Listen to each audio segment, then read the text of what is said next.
Okay, hello everyone. We are going to be talking about the standard algorithm of fraction multiplication and how it's super similar to just multiplying and why that works. So to start things off, we need to remember what a numerator and a denominator is for us. A numerator is what we're considering, and a denominator is parts of a whole. So when you're multiplying, you can honestly go right across. So if you have a over b times c over d, you can do a times c over b times d.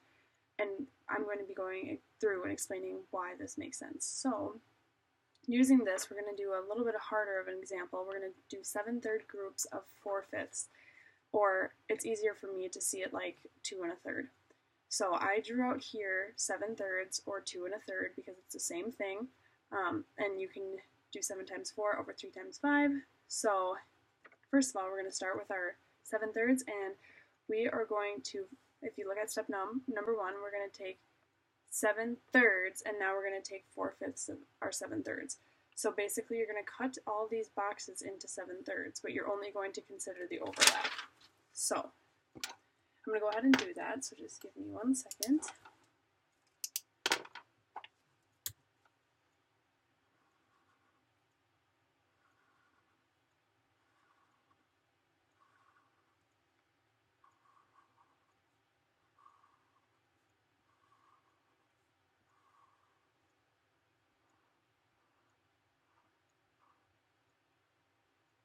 Okay, so I've taken our 7/3 and I've split it into groups of 5 as well because we are using our fifths here.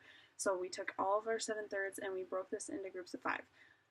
But we need to remember that we're only considering 4/5 from our numerator up here. So basically I'm going to go through and I'm just going to take a black Sharpie and go through my blocks and get the 4/5 out of there so we can tell what we're considering. So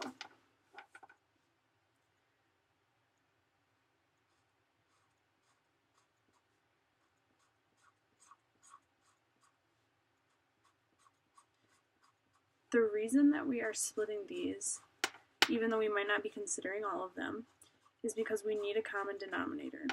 We want our pieces to be the same size, otherwise it's very hard and difficult to multiply them. So that is why we cut them all, even though we might not be considering all of them. So I went through and I shaded 4/5 of our 7/3. So if you look here, we have 1, 2, 3, 4, 5 columns by 1, 2, 3 here. And then we have 5 by 3, and then we just have a group of 1 here. So we're just going to look at it this way, 7/3 times 4/5. So we have 7 groups of 4 to consider.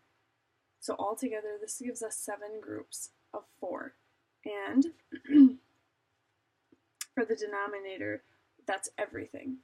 So that means we have 3 groups of 5 to consider. So here's our 3 groups, here's our 5. So we're considering all of it for our denominator. So if you go through, you have 5 times 3, 5 times 3, and then you have 4. So doing this, we're just going to do 3 times 5, which will give you 15, because that's what the whole is split into up here. So this is our whole, everything in orange, and the black slash marks is what we're considering.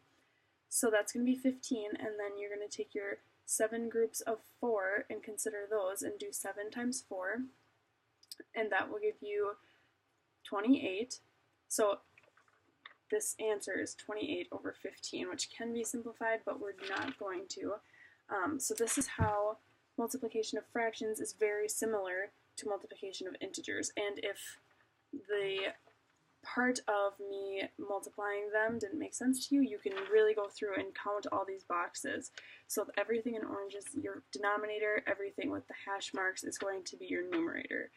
And that is how multiplication of fractions is very similar to multiplication of integers.